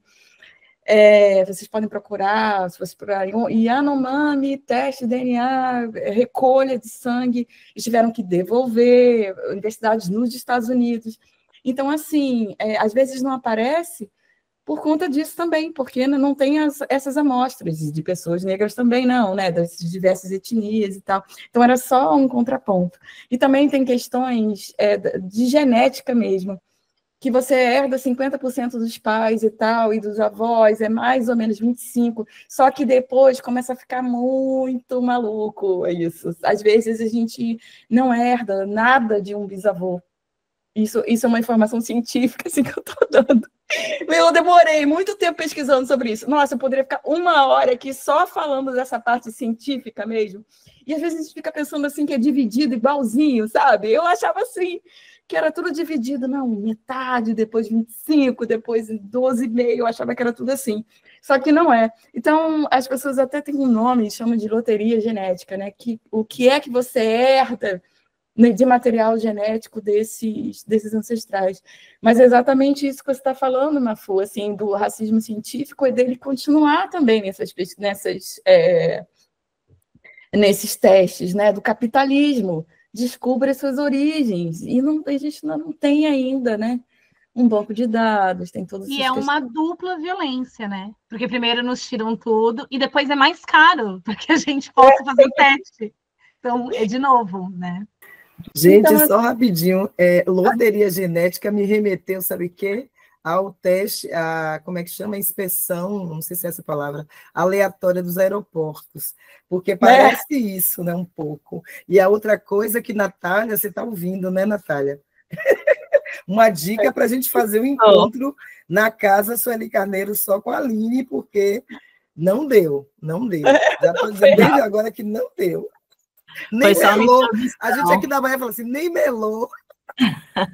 Ai, que bom que a Natália está aqui, porque ela vai, gente, vocês nem vão precisar mandar um e-mail, quer dizer, vocês mandem, assim, para documentar o que vocês querem mais, entendeu? Então, assim, ela já estava aqui. Na semana, por exemplo, de junho, né? Acho que seria bem interessante, quando a Aline estiver por aqui, por lá, né? Por aqui, que eu digo no Brasil, né? Que eu sei que você está fora agora, vai ser maravilhoso. Eu quero ir para lá, para São Paulo, para ver isso de perto. E voltando, assim... Tem a fila. Fazedores de memórias negras, e assim, e é uma coisa que me emociona, Mafu, você contar dos puris, assim, que é, né, do Sudeste, e realmente totalmente dizimado, a gente não tem nem na memória recente falando dos puris, ou seja, né, é uma coisa assim, foi um genocídio, e a gente continua, né, com isso. Então, assim, politicamente, isso é muito importante você trazer isso. Quem é o próximo? Acho que é a Laila, né? Isso, eu vou deixar a Laila, a Amanda, e eu e a Aline Nalva, a gente vai se comportar, gente. Assim que a gente conseguiu ser mediadora desse curso, porque no primeiro curso, só eu e a Aline Nalva falava. Não é verdade. Isso aí é uma fabulação que não é crítica. Não é verdade. A gente falava bastante, mas todo mundo falava também. A Laila e a Amanda depois.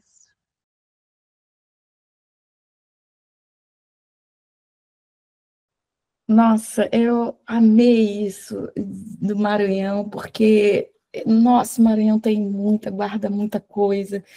E também pensar no trânsito que as nossas famílias fazem, né? De sair, né, do Maranhão para o Distrito Federal, né? Esse lugar que existe, sei lá, 70 anos, 80 anos, né? Mais ou menos isso. Então, assim, esse trânsito, sabe? Por que as pessoas saíram de lá do Maranhão? Então, assim, você fazer esse caminho de volta, né? De volta para casa, é uma coisa assim, você tem... Nossa, é realmente, assim, uma coisa que me move muito, né? Essa frase, né? Essa frase, linhagem é linguagem, surgiu numa conversa como essa.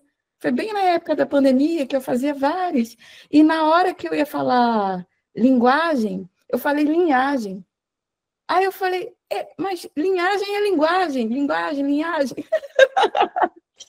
Então é isso, às vezes isso dá dando aquela volta e fez totalmente sentido, né? De encontrar essa linguagem, na forma como a gente se expressa através dessas histórias da própria família, né? Na maneira, né, de expressão que está dentro das nossas famílias.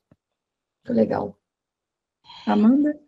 Eu vou pedir uma licencinha para Amanda, Meu papel de mediadora. Eu gostaria que, se a Aline puder, né, bem resumidamente, se ela, e como a colega comentou do Family Search, e assim você utilizou, então quando ela falou assim, não queimaram todos os documentos de igreja, então a gente sempre pensa nos registros de batismo, no cartório, né, na igreja católica, mas Family Search é uma ferramenta dos Mormons. Então, se a Aline puder falar um pouco brevemente como que ela conseguiu utilizar isso, é uma ferramenta gratuita.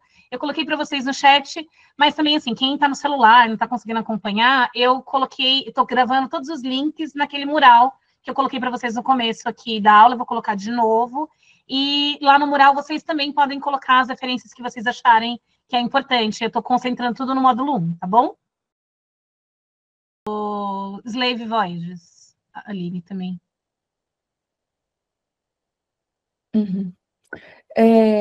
Eu acho que os lugares assim que eu mais pesquisei, assim que eu passei mais tempo, realmente foi esse site, né, do Family Search aí, dos Mormons, porque, não sei se vocês sabem, os Mormons, eles acham que todas as pessoas têm direito a saber a sua origem. É uma coisa lá da doutrina deles, e eles saíram nos anos 80 ainda, não só no Brasil, mas na América Latina inteira, digitalizando, na verdade, microfilmando todos esses documentos, e os padres permitiram, cartórios permitiram e tal, e eles continuam fazendo isso, não acabou. Toda hora, agora eu vi que entrou os registros civis de Minas Gerais. Você imagina registro civil de Minas Gerais, então assim, nossa senhora, porque não tem só coisa de igreja, né? Enfim, eu passei muito tempo, não tem de todos os estados brasileiros, mas tem de muitos. Então, vale a pena entrar, se sabe qual é o estado, vai entrando, às vezes tem registros mais organizados, tem menos organizados, às vezes você consegue ler melhor, às vezes você precisa pedir ajuda, né, de uma pessoa que é um especialista nisso, chama paleografia, que é a pessoa que consegue ler esses documentos históricos e tal. Enfim, isso foi assim, realmente eu passei muitas horas no Family Search procurando. E o segundo foi a hemeroteca da Biblioteca Nacional, né? A hemeroteca, a Biblioteca Nacional, que é a digitalização dos periódicos, é a digitalização dos jornais. E dá para fazer buscas de nome, se você coloca entre parênteses, ou de qualquer coisa. E é uma busca muito boa, é uma tecnologia brasileira. Às vezes o site está um pouco lento, mas não percam, não desistam. E às vezes dá vontade de entrar em jornal e ficar passando página por página por página, porque é realmente uma máquina do tempo, esses jornais antigos, assim. Isso assim me inspirou assim muito, muito, muito. Alguém está falando aqui que chegou no tataravô com certidão de casamento. É isso.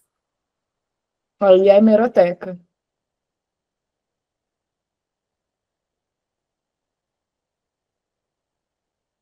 Amanda, quer falar mais? Ou já era falar mais? Vai. É isso. Então, gente, vocês, não sei se já passou na cidade de vocês, né? Mas eu lembro de pequeno, assim, né? Tipo, enfim, São Paulo não é tudo igual. Eu moro na periferia, na Zona Oeste, assim, ao limite da cidade. Então, tipo, meio que todo mundo era preto, assim. E apareciam aqueles americanos, assim, né? Falando bem pouco português. E para levar a palavra dos Mormons, mas eles também fazem isso, né? Eles fotografam os seus documentos. E tá tudo nessa base de dados, assim, né? Porque eles acreditam que no dia do juízo final, se você não souber a sua origem, você vai se separar da sua família. Então, todo mundo precisa saber a sua linhagem, para no dia que tudo estiver queimando, você poder encontrar os seus, assim. Então, independente de qualquer coisa, eles têm esse serviço, é público, vocês precisam ficar... entrem nos sites, né, explorem as ferramentas, mas algumas pessoas acham que o Family Search ele é pago, mas tem muita coisa que é gratuita. Então, vocês não precisam pagar, né? Vai ter essa opção, né, de upgrade para fazer umas conexões, sei lá, se alguém num outro estado, eles acham que é seu parente, enfim, vai apitar uma coisa, eles tem umas outras ferramentas para facilitar quando você paga, mas é possível vocês se cadastrarem gratuitamente e já conseguir muitas coisas gratuitamente, tá bom? E, perdão, eu comi um H aí da hemeroteca, mas o link está certo.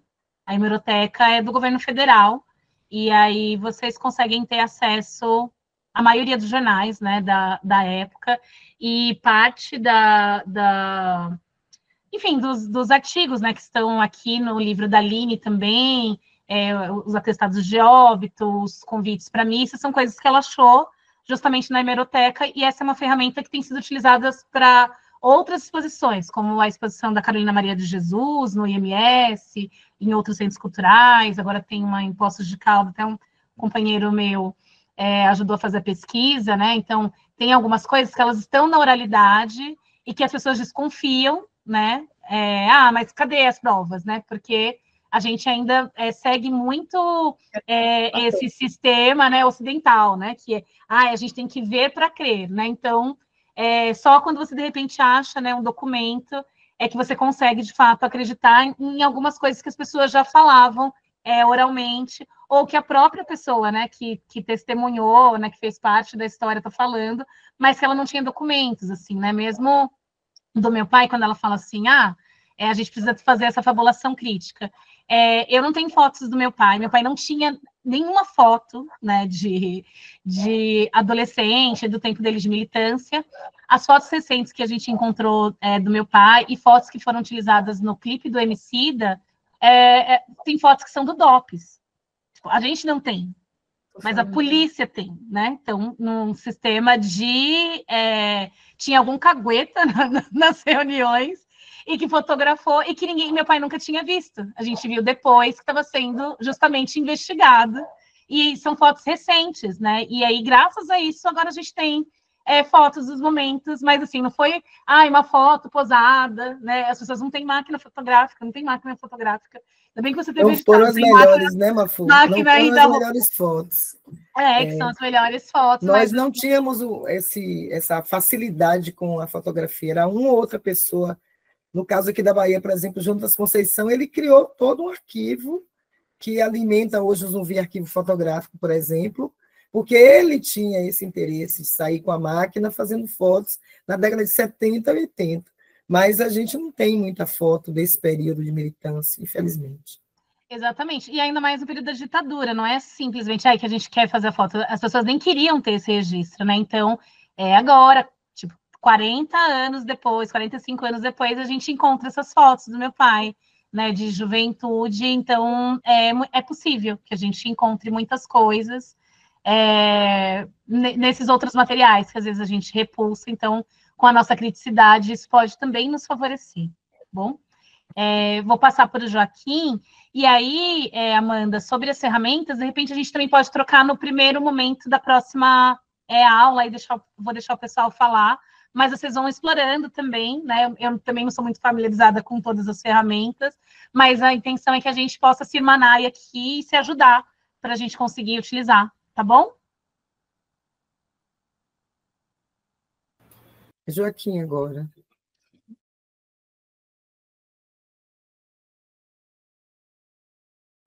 Eu acho que é exatamente isso que você falou, não são coisas fáceis, né? E principalmente ninguém sai do lugar onde nasceu assim, né? Porque quis. Né? A gente tem histórias de imigração, de imigração, de migração dentro do nosso próprio país, que são muito dolorosas. As profissões que as pessoas tinham, né? Às vezes tem muita vergonha em relação a isso. Eu lembro de inclusive, pessoas tendo vergonha de ter na carteira de trabalho doméstica e não registrar por causa disso. Ou seja, impondo coisas, entendeu? Que para você... Bom, os direitos das domésticas é de 2015, né? Que é a PEC. Mas antes disso, não queria que se registrasse. Né? Então, assim, você vê que é uma coisa insidiosa mesmo para que a gente não conquiste os nossos direitos, né? Para que a gente não saiba da nossa história, para que a gente não repita os mesmos erros. Eu sinto muito isso, assim, procurando, né, e buscando algumas histórias, algumas não são fáceis, inclusive tem uma versão que é um filme, né, desse livro, e eu não filmei tudo ainda, eu só filmei meia hora, Ainda tem, assim, 40%, na verdade, 60% do livro que eu não filmei, porque eu acho que são as partes mais difíceis. Ou seja, eu não consegui fazer essa transposição ainda para o cinema, né, para essas imagens de movimento, e de partes da minha própria história que eu acho difícil. Né, quando eu era criança, algumas coisas que eu vivenciei, e também de alguns antepassados, né, coisas que eu descobri em notícias de jornal, que certamente era um tabu enorme na minha família, envolvendo violência sexual. Esse é um assunto muito difícil para mim, e a gente sabe, está no nosso rosto, inclusive, né, mais branquinho, né, as marcas dessa violência. E querem tirar isso de nós, né? Querem tirar essa negritude de todas as formas. Então, às vezes, falar sobre esses assuntos entra nessa seara, sabe? De muito tabu e histórias bem difíceis, né? Mas eu acho também que as pessoas querem falar. Só que às vezes elas não estão vivas, né? Tem que buscar outros meios para ouvir. Juliane? Uma coisa que eu queria comentar, muito importante, que é o pacto de confiança que a gente faz com essas pessoas que a gente entra em contato. Vocês podem imaginar a quantidade de pessoas que eu entrei em contato e a importância dessa devolutiva, disso que você chama de devolutiva, e que no meu caso são essas fotografias, que são tudo isso, né? Por exemplo, em Vassouras, depois eu acabei até fazendo um outro filme que não faz parte da trilogia, que chama Filha Natural, com uma pessoa que eu conheci lá, com a Cláudia. E agora eu tenho muita satisfação que a gente está fazendo alguns eventos juntas, e é totalmente diferente de falar de falar sobre o trabalho, sobre o território de Vassouras. Eu não moro em Vassouras, né? Eu moro em São Paulo. E o respeito que eu tive com a Cláudia e esse pacto que a gente fez. Eu a conheci em 2016 e a gente só foi fazer uma primeira imagem, uma primeira filmagem 2 anos depois. E só agora, em 2025, né, que a gente está fazendo esses eventos, que assim, as pessoas estão sabendo mais desse trabalho, daí estão chamando, né? E assim, é muito importante isso, sabe? Isso que você falou da devolutiva e da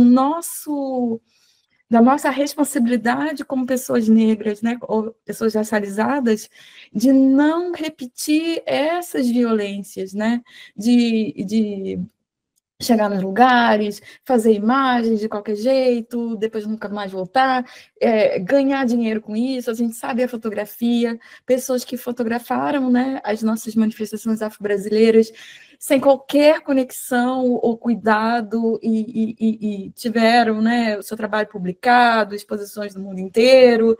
Então, assim, parece que... Parece não, eu tenho certeza que para nós pega muito mais fundo, porque essa ética é uma coisa que a gente deve, assim, respeitar com todas as forças, né? Porque acho que a gente sabe que tem consequências. Agora, eu não sei se é Juliana, Jéssica, Nilce. Juliana? Licencinha, por favor, aí entrando já na mediação mesmo. A gente está com uma questãozinha, que bom que nós estamos. Nós estamos a 7 minutos, né, do encerramento oficial da aula, e nós temos 3 pessoas inscritas. Aí eu penso que talvez a gente possa fazer assim uma rodada, porque pode ser que uma questão vá sendo respondida ou tenha a ver com a outra. O que vocês acham? E aí a Aline fazia o retorno com as respostas de todo mundo. O que vocês acham? Eu acho bom. Então, vamos lá. A gente vai Nilce, né, Juliana e Jéssica, e aí a E ver se alguém mais ainda queria colocar alguma coisa, alguma questão. E a gente, aí, Jaqueline. E aí a gente depois retorna para a Aline e vai fechando. Obrigada, Nilce. Eu adoro quando as pessoas já se reconhecem. Nós temos um grupo do WhatsApp, eu acho que a Maite passou também. A gente pode depois colocar o link aqui para vocês entrarem e se conectarem, tá bom? Pode falar, Juliana, Jéssica.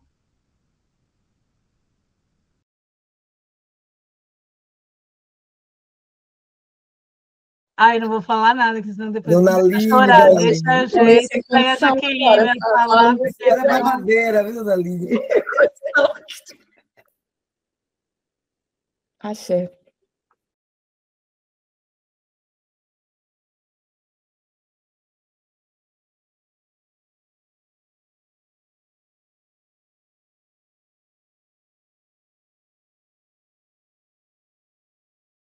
Que coisa linda, Maria. Eu acho que o que você trouxe agora, com todas as outras questões que estão circulando aí no chat, já foram faladas aqui, da necessidade do aquilombamento, né?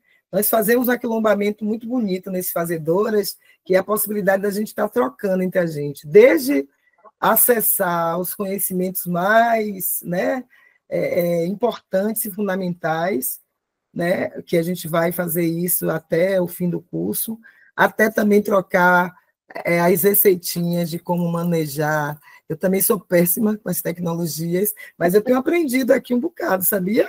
E eu acho que todas nós vamos aprendendo, todas nós, pessoas, vamos aprendendo umas com as outras, um monte de coisa, né? Verdade. Mafu.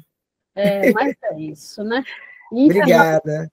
Eu só queria comentar para a Maria, né, e para todas as pessoas que estão na sala, que assim, se você tem o nome do casal, você tem tudo.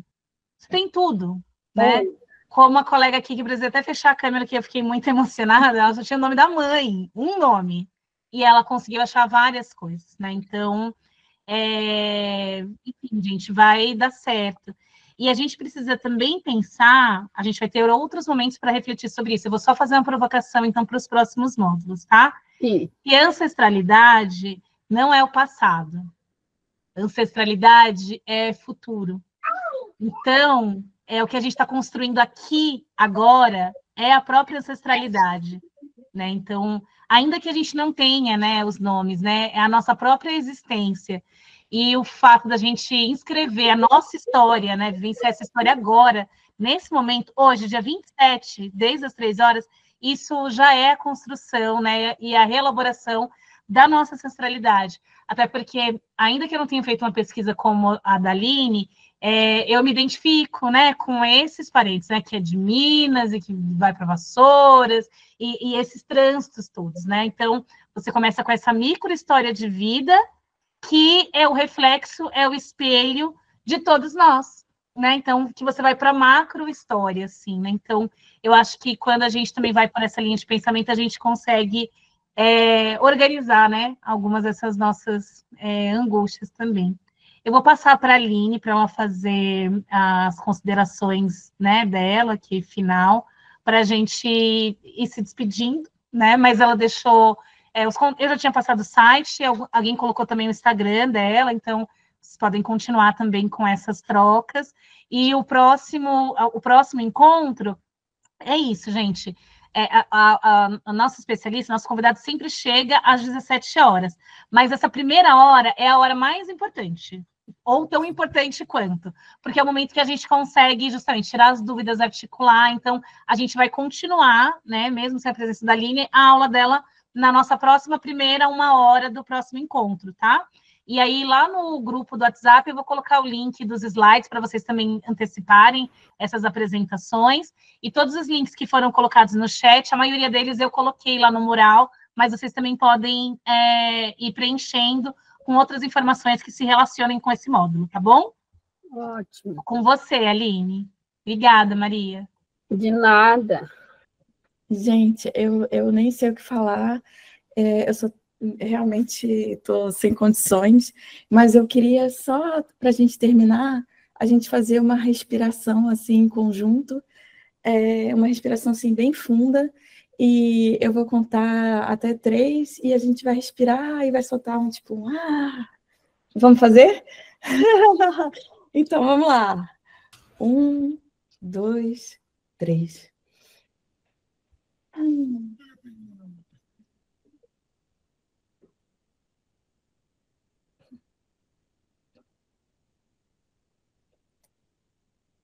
Axé, axé, axé, axé. Que lindo. Obrigada.